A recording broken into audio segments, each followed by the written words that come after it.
Hey guys, Hello, and welcome to the AMA on lore and the world of Alton. I'm Nathanael. I'm game designer, currently working on the first expansion. And I'm Yoshi, and I'm the narrative designer for Altered, and I'm focused on world building and creating narrative arcs that will accompany the game. today we are here to answer your questions about lore, about anything you want to know about the world of Altered, the heroes or the alterers. Are they Yeah. called? So maybe we might spoil a little, but we'll try to keep things on the wraps as well. And yeah, there's a lot of things to say because we didn't publish a lot about the lore, but it's really huge for the moment. And at release, it will be even bigger. So it will be really cool to share this with you. There's like several novels worth of writing material already. Not several, but I guess Several small novels. Yeah, and I think it will be like 180,000 words upon release, so it will be quite a huge amount of text.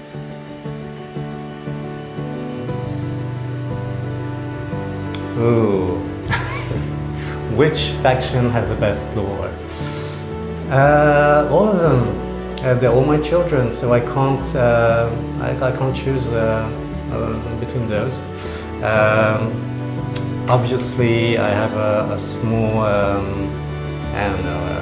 proximity to Lyra because I think I'm more Lyra than anything else. But the lore is cool on all the factions. My favorite faction are Muna, the Druids, and I really like their lore. Although I do admit that there's lots of very interesting things I've read about the lore of Lyra, and yeah, the artists, it showed.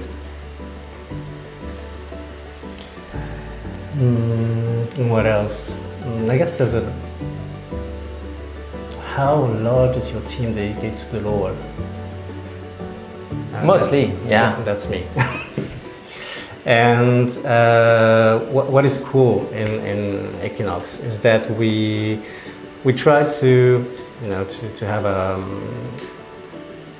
lore and gameplay and everything working together, and artwork as well. So it's a lot of collaborative work, and it was quite difficult to create that at first, but now we have really great ways of binding everything together. So it's on the first expansion, it will be even greater than now.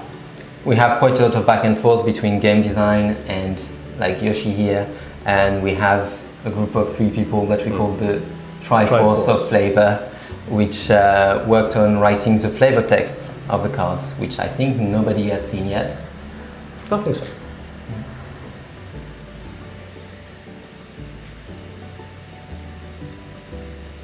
Oh,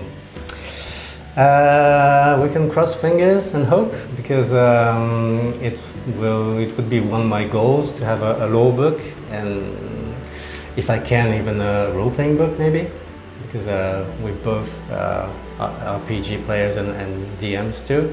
So yeah, it will be great to have all this in book form, with lots of illustrations and everything. We have everything we need to have a great book on lore and storytelling in the world of Altered, so it will be great.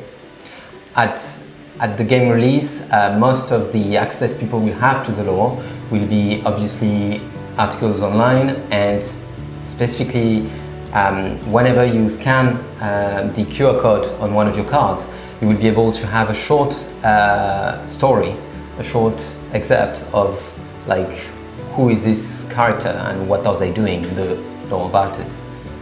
And afterwards, it's also the website, and the website will have a lot of short stories, articles about the world of Altered and what you can find in there, and about the characters as well. So there's a lot of material, so it will be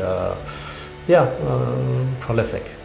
Should we maybe do a quick overview of what like the law of Altered is? And like, can you do that in a few, in 1 minute or less? Yeah, okay. So at some point in history, there was an event called the confluence. And the confluence is when the world of imagination and reality collided. And there was a hole pierced through a breach through both universes. And everything came out of the world of the imagination that is virtually infinite. And all these ideas started to wreak havoc into the world and transmutating and transforming things in reality. And that was the start of a phenomenon called the tumult. And it was really hard for every living things on Earth to survive this event. But some did, and there was several groups of human beings who managed to find a safe haven called Asgartha and establish a new civilization there. But as the century passed, there was this pressing need to rediscover what was left on the outside, and that's what Altered is all about. It's about sending new exploration forces into the unknown and rediscovering the world that has been lost a few centuries back. Behind us, you can see the city of Asgartha. It's Arcasta, in fact. Arcasta, is the more capital. Precisely, if you want to elaborate on that, maybe. Yeah. Oh, wait, later. What were your inspirations? Oh, there's a lot of inspirations. What happened is that at the very beginning, Regis and Maxime, there were two at the time, called me to create a world based on on guidelines they wanted to see in the game. Something very positive, optimistic, but with not adversity, but that wasn't focused on wars or different oppositions between various civilizations. So I started, creating this world and reading and watching things as well. And I guess that I put a lot of myself into it. And one of my biggest influences is Neil Gaiman. So the world of imagination and the world of dreams are not that far apart. So I think Neil Gaiman is a lot inside the law of Altered. And then after that... Neil Gaiman books, you would say? Yeah, in Altered you can materialize creatures called eidolons, which are characters from books, myths, and different, and even memories as well. And these characters are, well, fictional. They come from imagination. More imagination.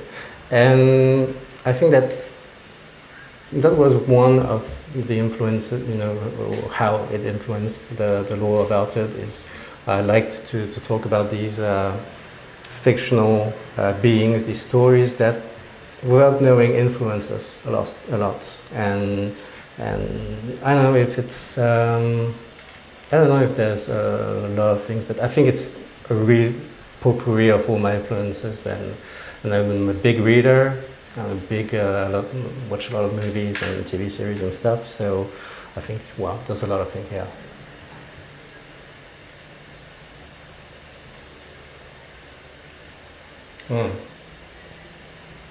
Well, maybe I can sure. I know that what we do in general is once we have a design for a card, like game design wise, sometimes we do like a very clear demand, like a list of what we need the image to show for the illustrator. When it comes to the law, I think it goes both ways. Like sometimes I've been inspired for some characters from your writings, and I'm like, okay, I see what effect this card should have to reflect this state of the personality of the character, or like the this part of their story.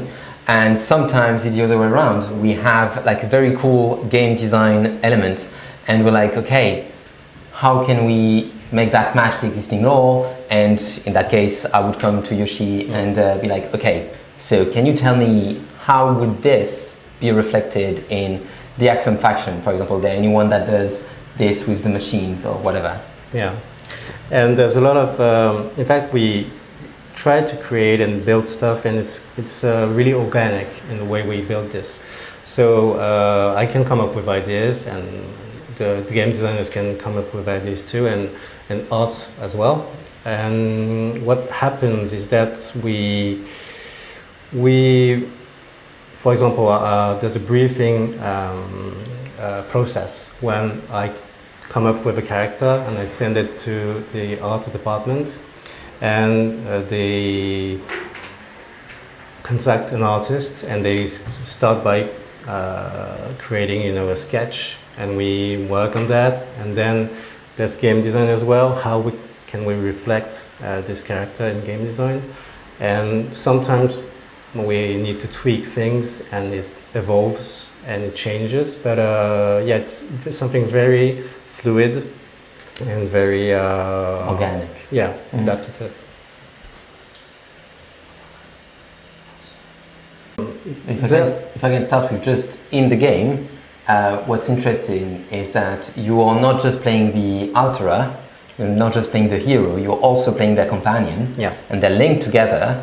So technically, I guess, and correct me if I'm wrong, but I guess you could say that the companion is, in a way, an Alterer. Well, it's the companion. It's called an alter ego for the Alterer. Is a creature that is very specific, because it's a creature that has been imbued and tainted by the tumult. And so what happens is that when an Alterer links to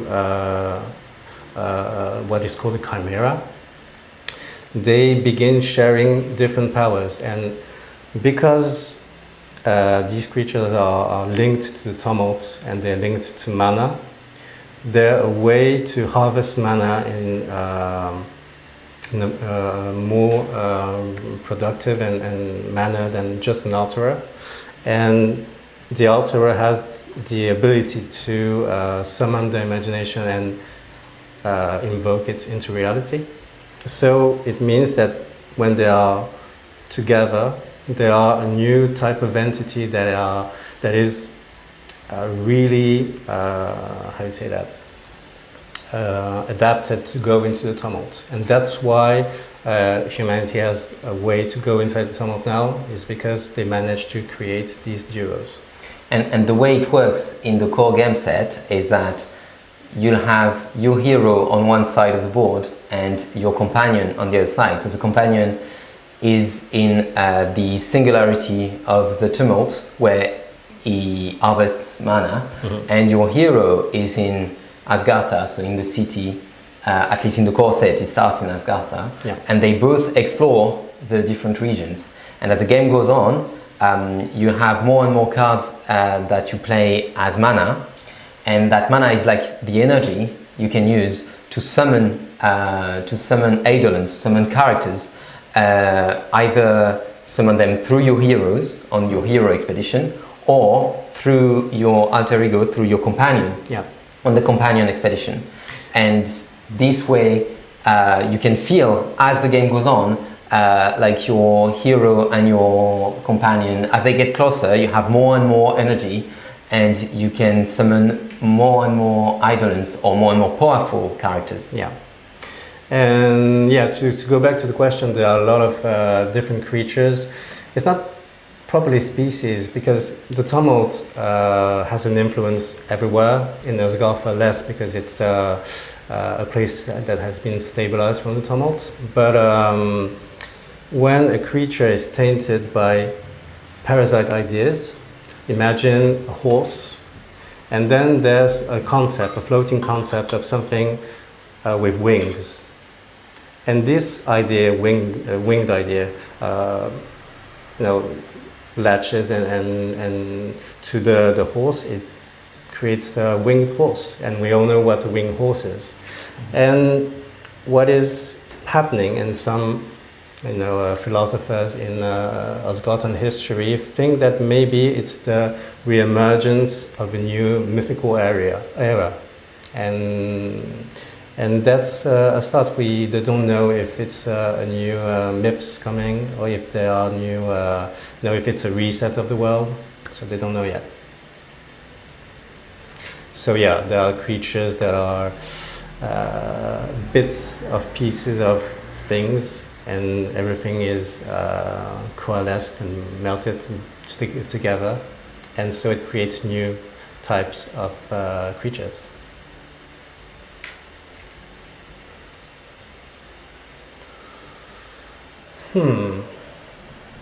The starting point of Altitude. The starting point of Altitude was defining the cataclysm, what it was, what it meant. And not far from that, there was the factions as well. Because so the cataclysm, the moment where the world of imagination entered the real world. Okay. Exactly.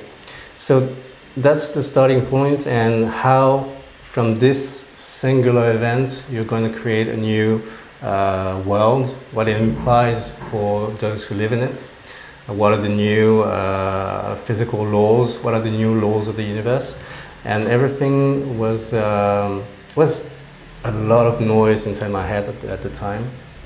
And what happened is that at some point there was a spark, and it kind of clicked, and say, okay, so that could be it, and how this single idea can multiply in a lot of new directions. And yeah, that was starting points. And what happens to mankind when they are confronted to this cataclysm, and what happens in the tumult shaped what are the factions, and the factions were different ways and philosophies of explaining what was happening and what could be done to stabilize the world. And that's the starting point of the law, and it expanded from there.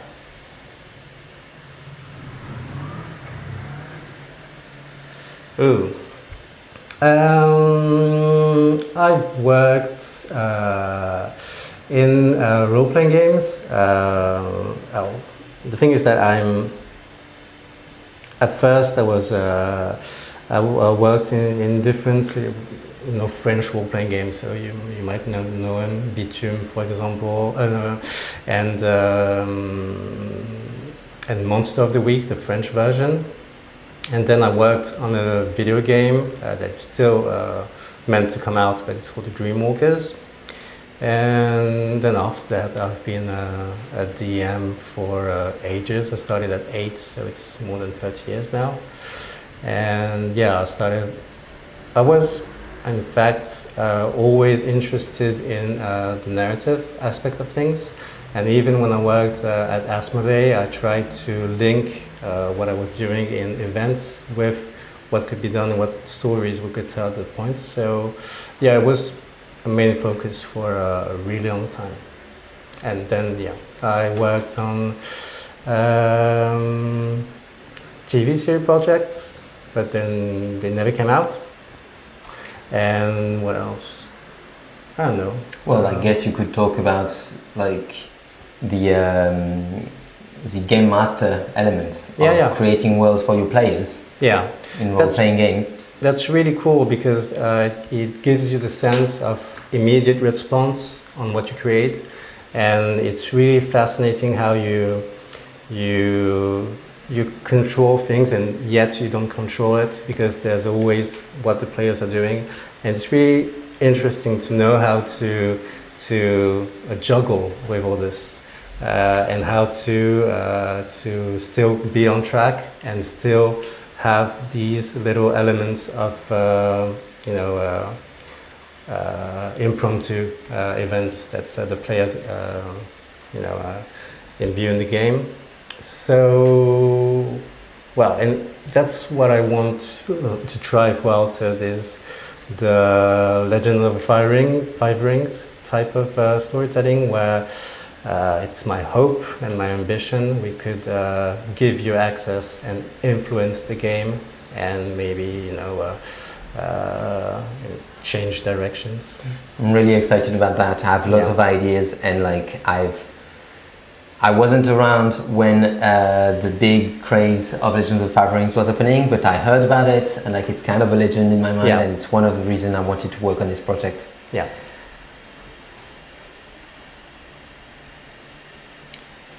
How do the factions interact? They interacted in several ways throughout the history of Asgartha. The first, well, there's clearly a competition between them because they have different views about the world. Ordis wants something that is stable because the tumult is chaos. And then what can we do to banish chaos? It's establishing order, pure order. And Lyra, on the contrary, is something that's a faction that says, but well, the tumult is the world, so maybe we can adapt and maybe we can find something beautiful in it. So they're clearly competing for different views, yet there's something that, they have to work together, because if they do not work together and if there's wars and conflicts and armed conflicts and death and everything, well, it means that these ideas are present into the world and they can materialize as well. In terms of gameplay, the way the factions play out very much reflects their philosophy, and you can feel that when you play a Nordies game where there's a lot of effect that would block you and your opponent or maintain a certain structure to the way you can play. The Axiom faction, whose objectives are one of the main reasons, if I'm going to say that, of going outside Asgartha is to collect new resources, have a gameplay that very much centered around handling your resources. And of course, to answer the more cooperative than others, there's none other than the Muna faction, which is my favorite. And they are very much cooperative. And in fact, one of the reasons I play Muna is because it's this way when I play against someone that is not as competitive as I am, it's less painful, because Muna gameplay is all about helping each other and harmony. And so they have lots of effect where both players will draw a card, or even your opponent will gain something, which allow them, it's part of the cost of the card, of course, and it makes a very powerful card. But when your opponent faces it, he also gets something in return. And I really like how the game so far emphasize the different cooperation and the different views of the faction in the gameplay. Yeah. And Muna is a reflection of what Asgartha tries to accomplish with the factions. It's the thin line between supporting their own ideas and also cooperating, because without each other they will fail. They know they will fail completely. But there's still quite a lot of friendly competition when you're playing a game of Altered, as you will feel. And cooperation is really interesting if you ever play multiplayers, because yes, there is a multiplayer way of playing Altered.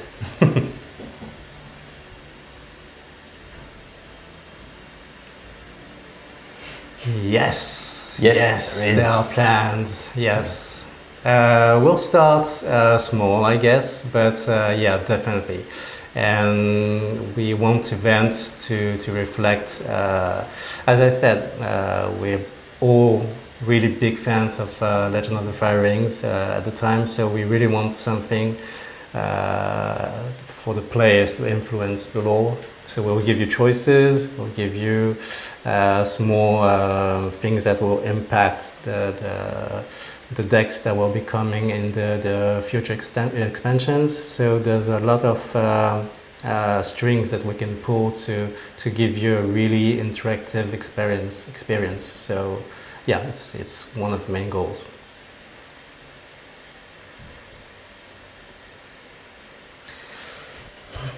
Yes, there is a political structure.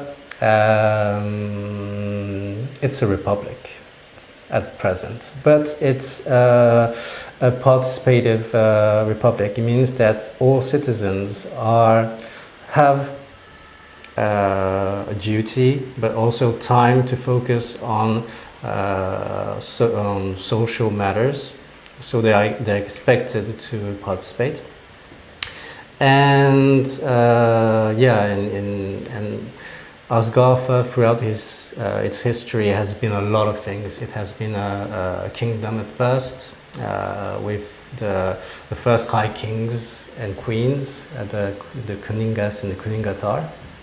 And then afterwards, it shifted. At some point in history, the faction had the power, but they relinquished this power when their job was done. It was conquering all the peninsula that was Asgartha. And so it really shifted because they had the sense that the politics had to evolve to focus on the stakes at the moment, and also it went through different phases. But you'll see that, and everything is explained in the timeline of the universe.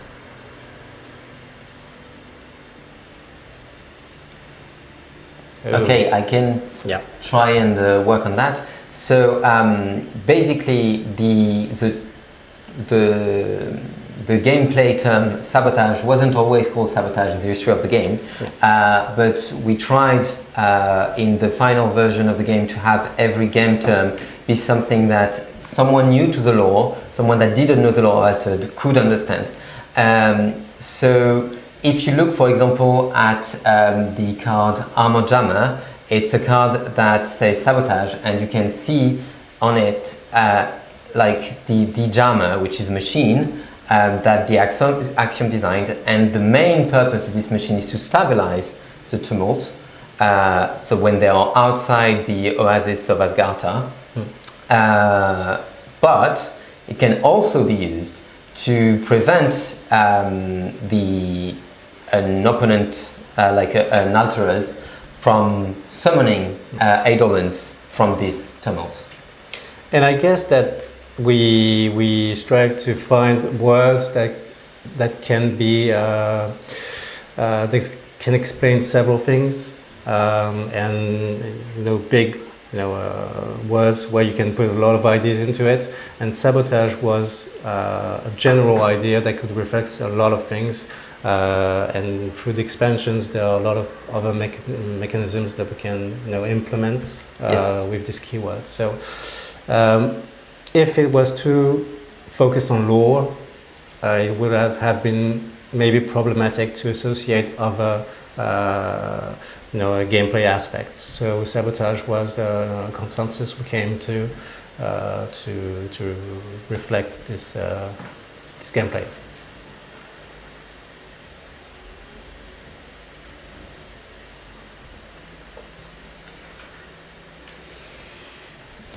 What I can know is that every faction needs energy, and the Kellen that the Axiom faction provides is a very big resource in the Altered lore. Let you take on when it comes to other resources. But what happened at some point is, there was a lot of competition to have sort of, influence the politics, influence and have a lot of resources and everything. That happened in the past, but there's a single event that persuaded all the factions to cooperate and to create something that is stable for everyone.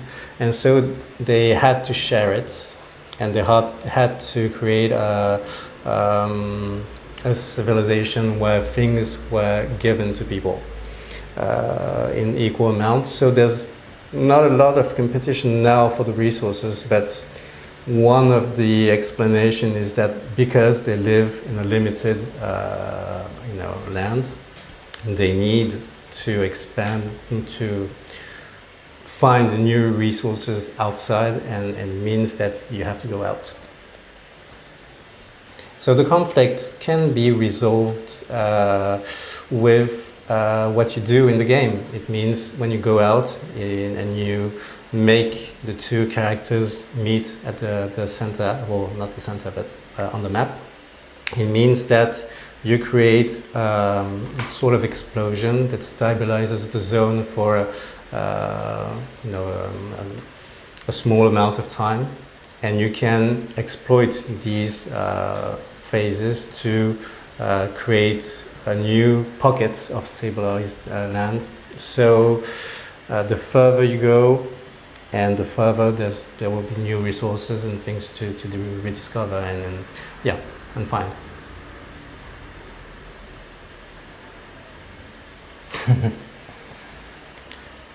You want some cards? Okay.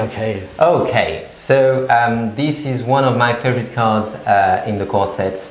It's not my favorite, but it's especially because of its flavor text. So Ada Lovelace is an Eidolon, and as you may know, she's a real person that actually existed in the real world. Back in the 19th century, she was the first, she's today considered to be the first programmer ever. She was a daughter of Lord Byron, and the quote you can see on the card is an actual quote from Ada Lovelace, and I like it because it is at the same time a good example of the faction ideology.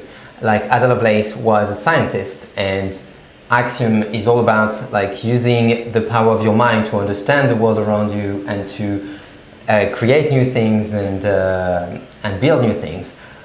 But also, I feel like this quote is so on point with the law of Altered, because the unseen world is the world of imagination from where you draw all your characters and eidolons, etc. And of course, discovery is at the core of what we do in Altered.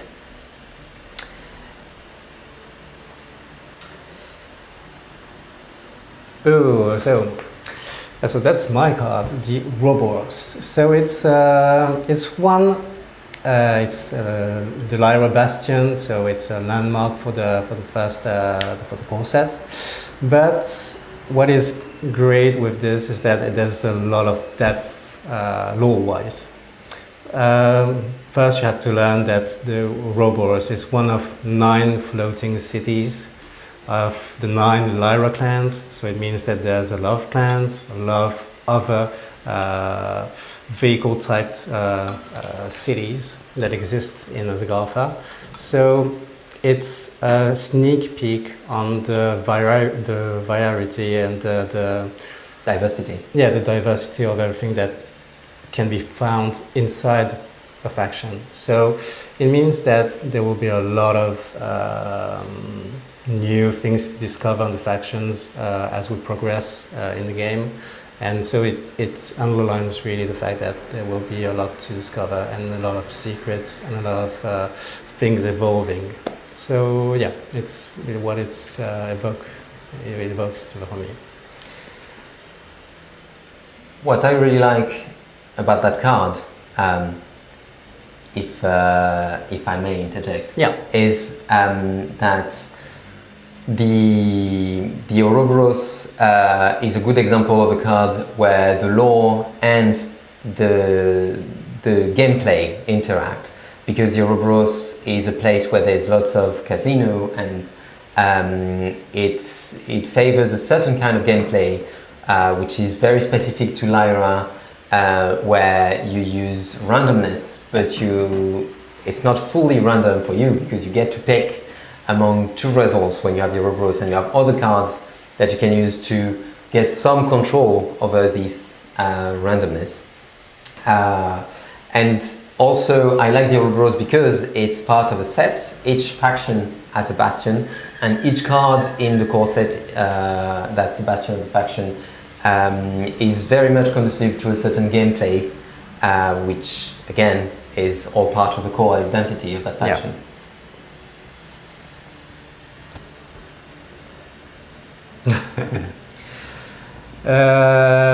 Yeah, definitely.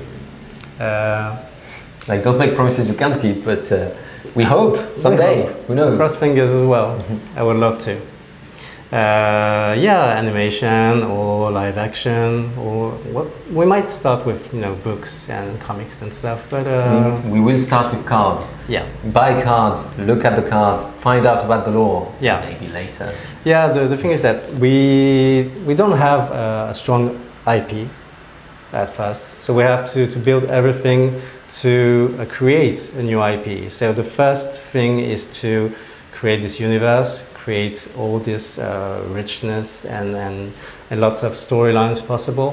And get people interested in it. Yes, definitely. And then afterwards, yes, possibly. Hope so.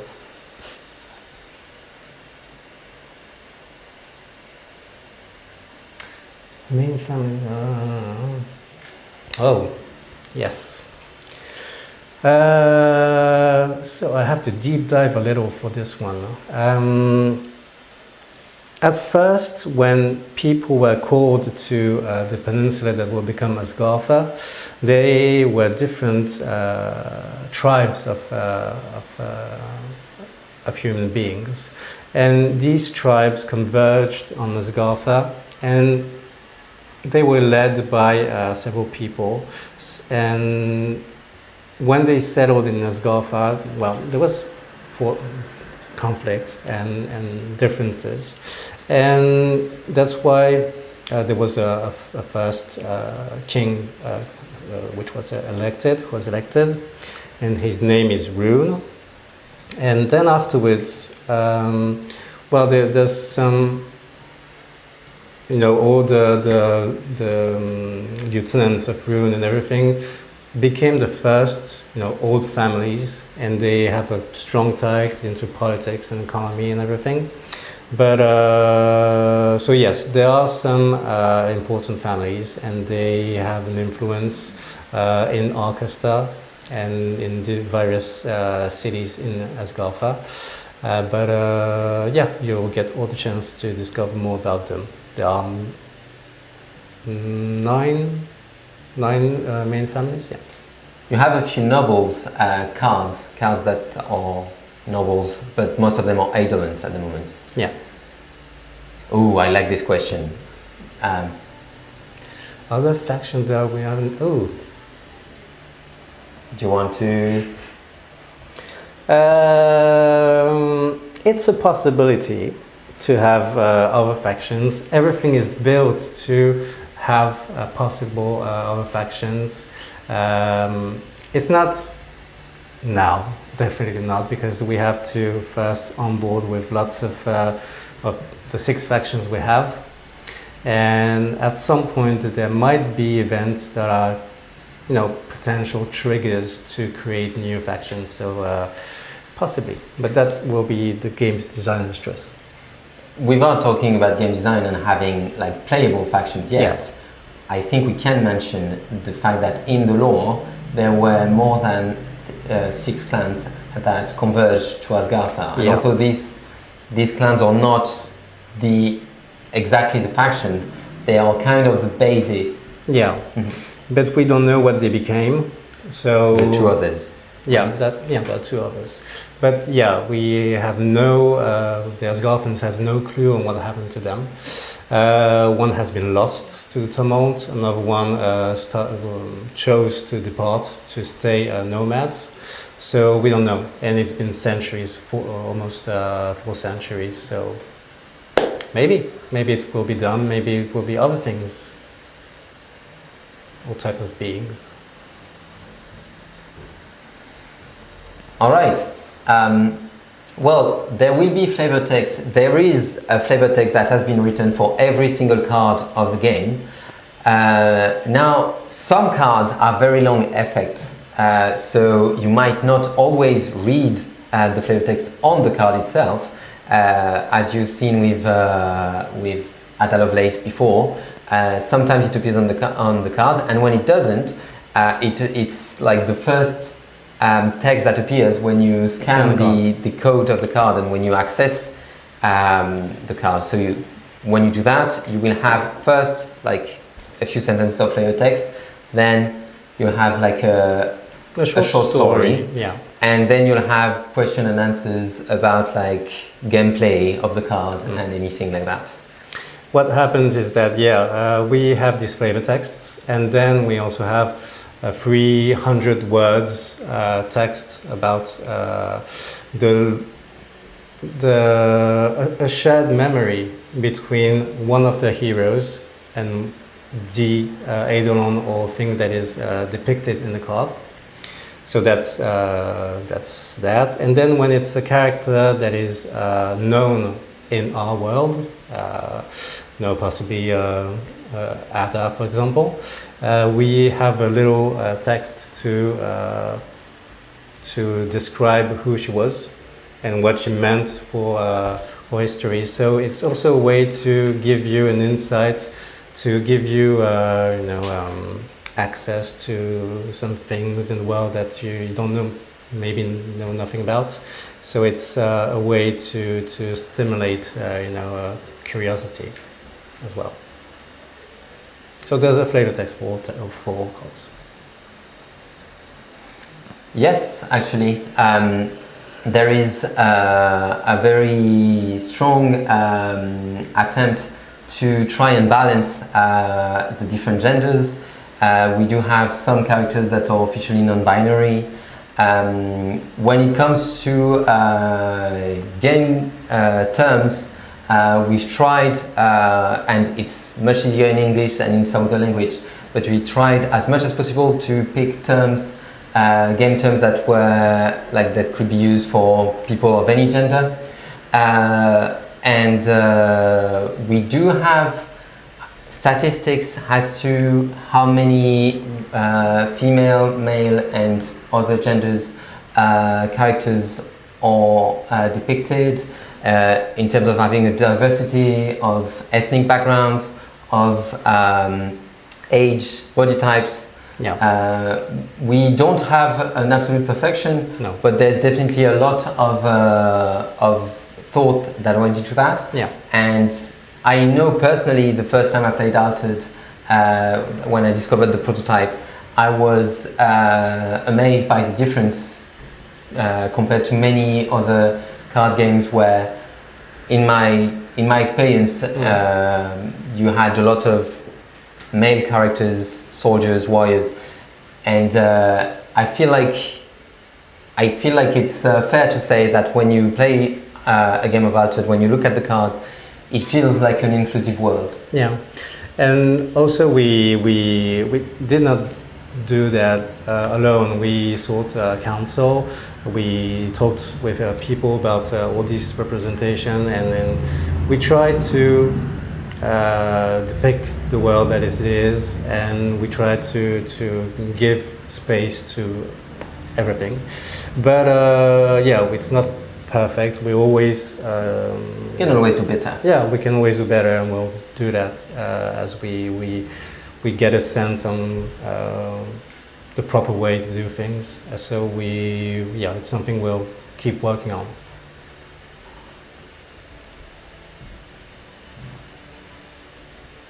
Ooh.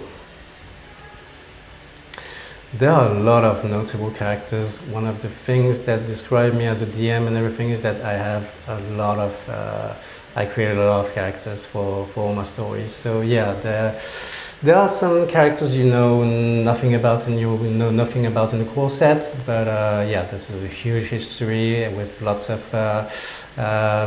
heroes from the past and people who have influenced the history of the world. So at some point, because they can be brought back as eidolons, you might see what is in the lore come back in the game afterwards. So there's a lot of things, there are a lot of characters. This is something that I find quite rich, rich is not the word, sorry, quite good as a game designer, is that if there's a character in the lore of Altered that's been dead for centuries, you could have the memory of him being a real thing in the world of imagination. And so a powerful enough alterer would be able to bring it to the forefront. And so, of course, some of these eidolons are characters that come from the real world, from our world, because they were famous in our world. But some others can be, characters that were important in the past. And I find that very fascinating in terms of the possibilities of interweaving the lore and the gameplay. And what we wanted for the process, when we started, there was this, we wanted to bring in characters from the world of imagination that some people know, because we wanted to have familiar characters, Tinkerbell and lots of other characters. But the more we'll go, the more there will be space for characters that are included in the lore and happen to influence the world of Asgartha.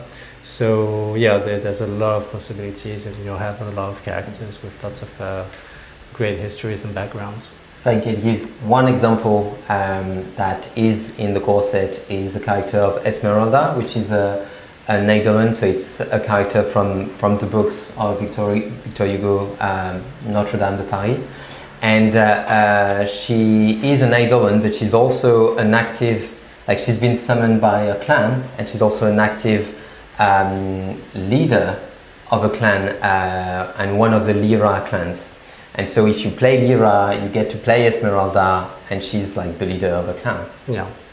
And there are lots of other characters that will come afterwards, even in the expansion, that it already talks about who and, well, which character we can, I'm not spoiling, but we will integrate from the history of Asgartha. So yeah, there's a lot of, there's plenty of material.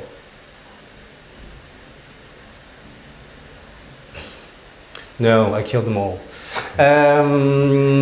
Yes, there are dogs, obviously, and cats and rabbits, and goats. I've seen a goat on one of the cards. There are goats, and there are lots of strange characters as well. Dog fan? Oh, okay. I knew that question was coming. Go. The Three Factions War is an event where when the Ordis, the Bravos and the Izmir vied for power in Asgartha, and there was a murder, an assassination, and it didn't it created a spark, and the three factions that were competing, but at the time more through diplomacy and politics and tactics, so began to war against each other. And it was a brutal war, and there were lots of casualties. And what happened is that at the same time there was something that was born from all these negative energies and negative ideas that were floating in Asgartha, and it fed a creature that was made out of spite and all these negative ideas, and it was a creature that could have destroyed Asgartha. So at some point they realized that if they continued struggling in this way, it meant the end for everyone. So they made peace.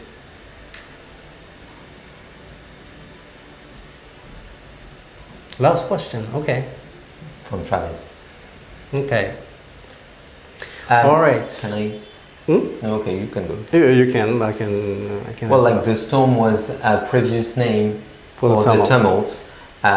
We choose not to keep the storm as a game term for it because it tended to evoke an imagery of like an actual thunderstorms with rain and stuff, while the tumult is a place of constant change and alteration. but it's not necessarily about rain or thunder or wind, although there is. There was wind. it was word that was too evocative. So people were always saying, yeah, but there's no storm in it. We can't see the storm on the cards and everything. So so it triggers a lot of things in the imagination of the players, whereas Tumult is more neutral. You don't have a representation of the tumult. It's chaotic. And that's exactly what like the tumult is a part in the middle of the game, like all the area that's not your starting point, where you don't know what's going to be there, and there's different environments you can find. Yeah. Ooh. Okay, time to say goodbye. Okay, well, goodbye everyone. It's been a pleasure to be there with you.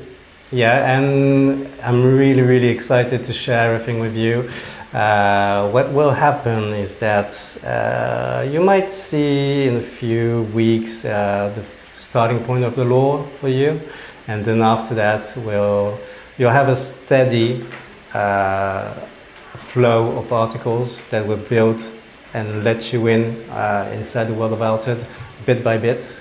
So yeah, it's really something that we thought a lot about for you to integrate all these ideas and bring you into our world. So hope you like it. And I've read it, and I can tell you're in for a treat. It's been amazing, and the first thing I thought after reading it was like, I want to do my next role-playing game campaign in the lore of Altered. And there's been talks about this, but after the game. Thank you very much. It was great to share all these with you, and well, keep in touch.